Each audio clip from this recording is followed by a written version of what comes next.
Bueno, pues Josep Albors es el jefe del Laboratorio de Concienciación e Investigación de SET. Es siempre un placer saludarle. Josep, ¿cómo estás? Buenas tardes. ¿Cuánto tiempo sin oírte? ¿Cómo estás?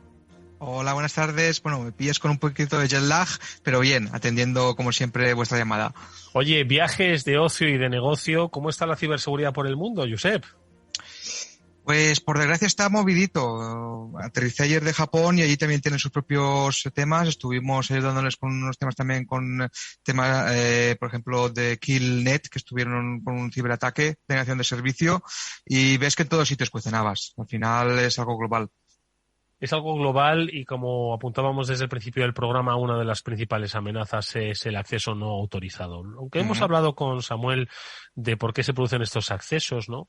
Sí que me gustaría un poco hacer una recapitulación y hacerle entender a quien nos está escuchando, empresas, que los accesos autorizados se producen no de manera casual, no que pasaba por aquí y entré en tus servidores, sino que se producen con un objetivo que siempre es obviamente un objetivo delictivo y que están al orden del día. Josep, el acceso no autorizado, ¿por qué alguien quiere acceder y qué es lo que quiere coger de una compañía? Obviamente hay un beneficio de ese acceso no autorizado.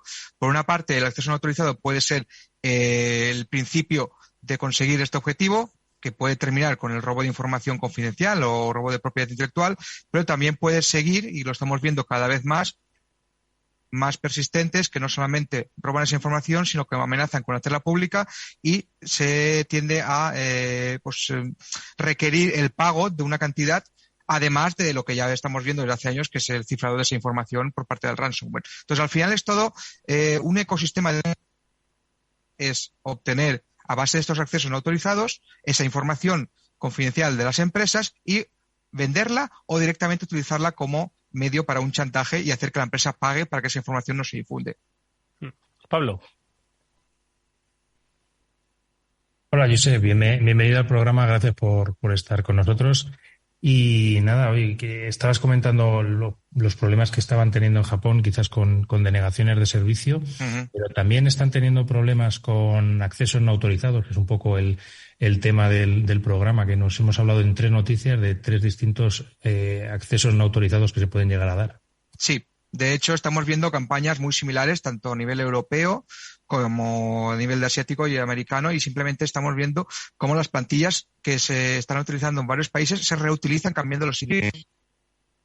En España, por ejemplo, para conseguir acceso a Outlook Web Access, las vemos también en otros países, sea en Japón, sea en Alemania, sea en Francia, en cualquier otro país, o incluso estrategias muy similares cambiando el idioma con la finalidad de que se ejecute un fichero adjunto, que al final es una herramienta de control remoto malicioso y que busca credenciales almacenadas en aplicaciones de uso cotidiano, pues como por ejemplo navegadores de Internet o clientes de correo.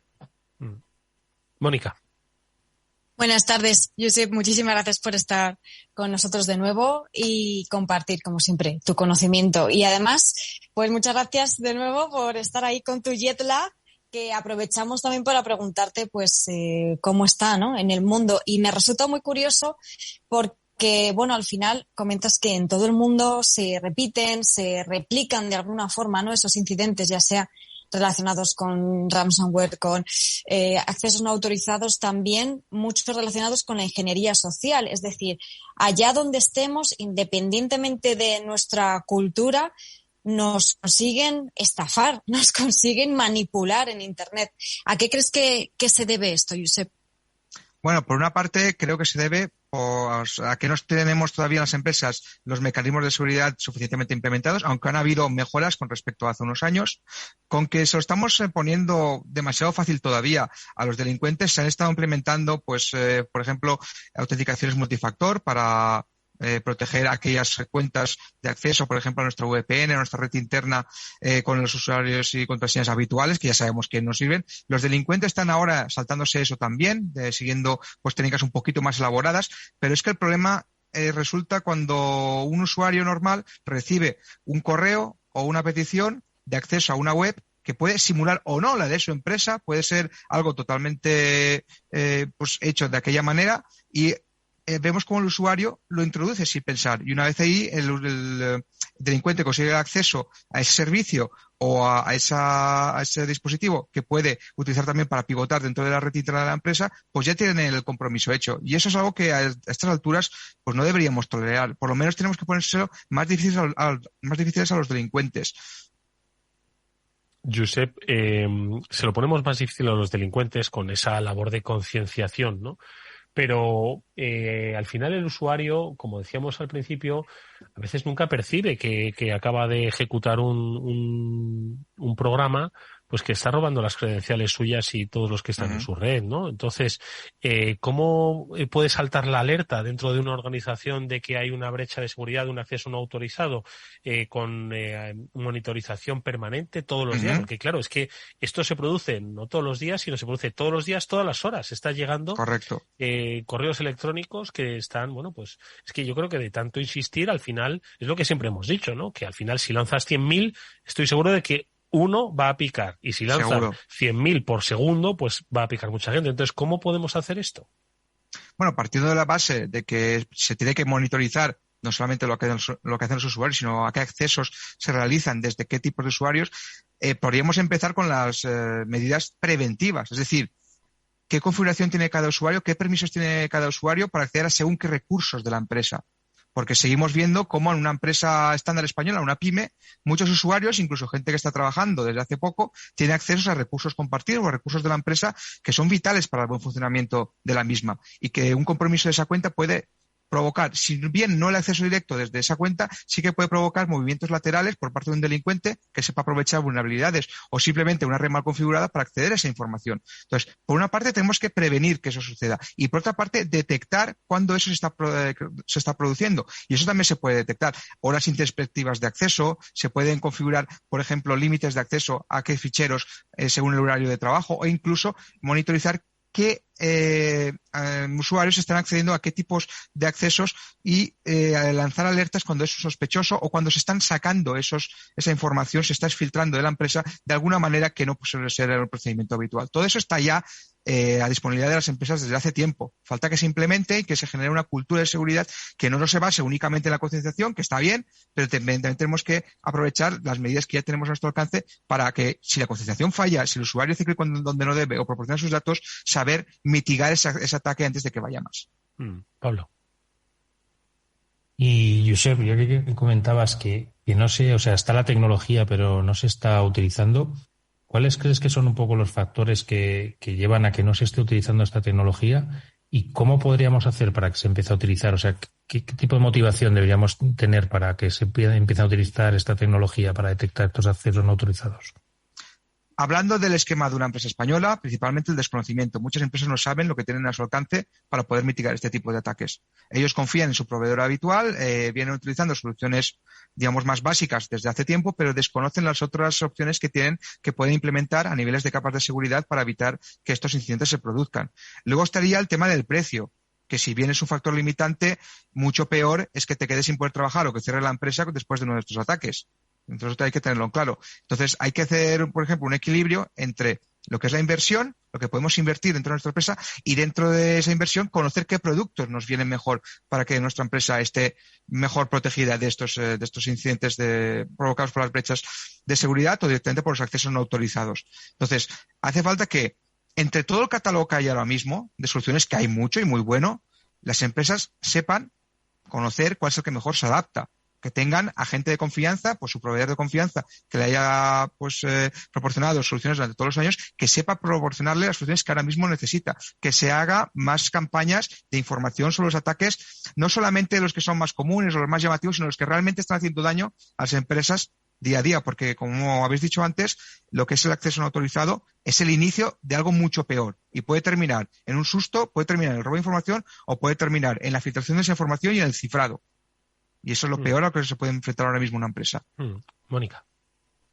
Y también, además de todo lo que decías, que ni siquiera la empresa se dé cuenta, como hemos estado comentando, de que están ahí dentro, en sus sistemas, ese acceso no autorizado, esos ciberdelincuentes, durante varias horas, días, semanas, meses, con todo el destrozo que pueden hacer ahí.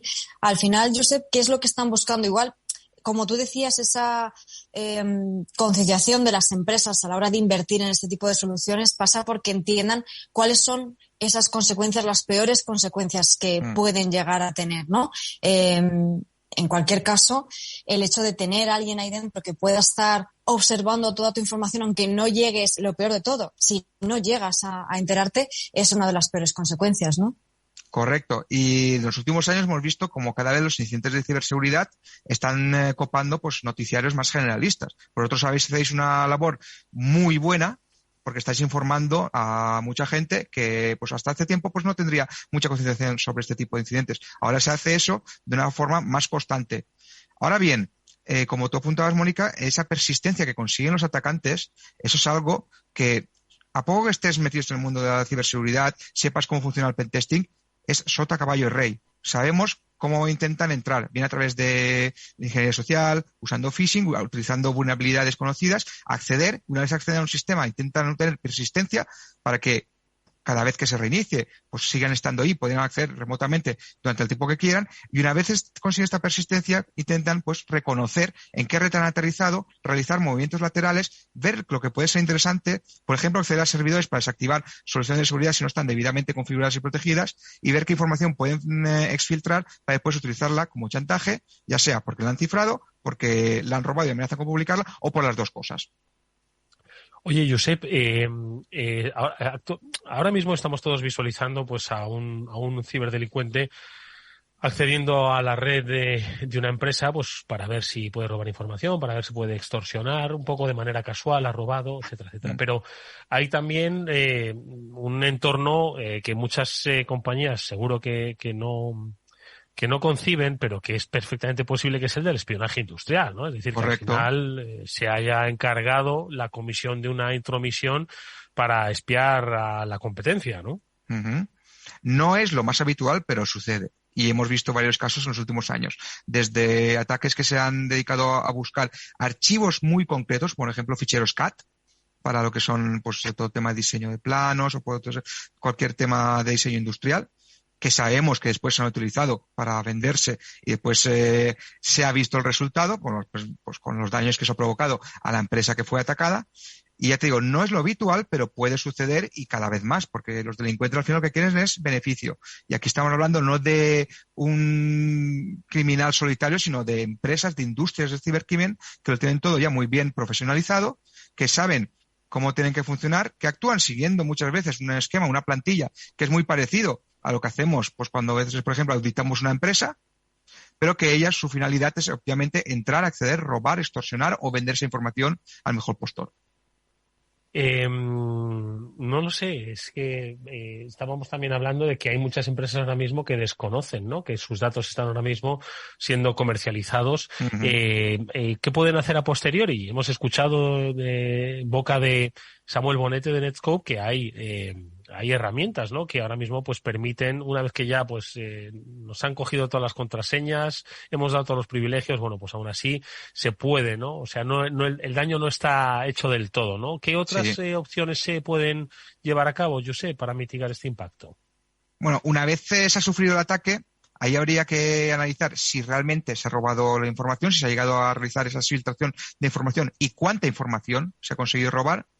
Pues para eso habría que analizar pues muchos logs, analizar muchos accesos remotos desde usuarios con cuentas que podrían ser sospechosos y ver que realmente hasta dónde ha llegado. Y después, si se sabe que se ha robado información y no se tiene muy claro dónde ha ido a parar, pues, bueno, pues existen empresas o hay incluso maneras de, por lo menos con los grupos más conocidos, ver si esa información se está publicando en alguno de los blogs de los grupos de ransomware, ya sea pues en la D-Web o a través de cualquier otro servicio o en algún foro, y hay maneras de rastrearlo. Ya digo, hay empresas que se dedican a rastrear eso precisamente para ayudar a estas empresas que se han visto comprometidas. ¿También se puede hacer de forma interna? Sí, costará un poco más, pero bueno, se puede mitigar.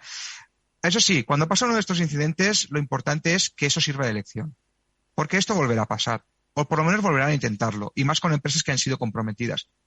Porque muchas de las empresas que han sufrido este tipo de incidentes no han adoptado las medidas de seguridad que permiten mitigarlos. Y eso, pues al final, lo vas a hacer caer 1, 2, 3 veces.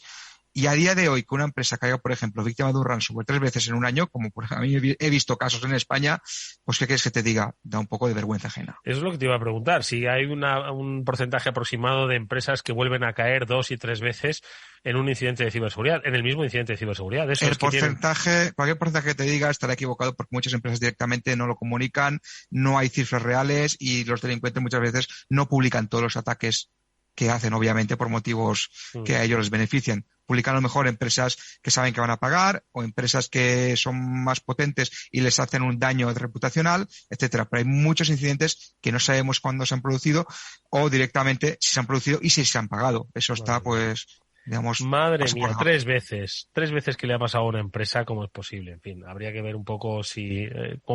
primero, cómo funciona la comunicación interna de esa compañía. Seguro que la comunicación de recursos humanos funciona estupendamente. No sé si, como decimos, la interna habría funcionado en su comunicación. Igual están buscando personal de seguridad, como Uber estos últimos días. Bueno. Josep Albors, te vamos a despedir para que debes descansar, recuperar esas horas que te debe un viaje desde Oriente y, por supuesto, encantados de volver a verte en este programa para que sigamos hablando de concienciación y ciberseguridad. Ha sido un gusto escucharte. Gracias, Josep, y hasta muy pronto. El placer es siempre mío. Muchas gracias.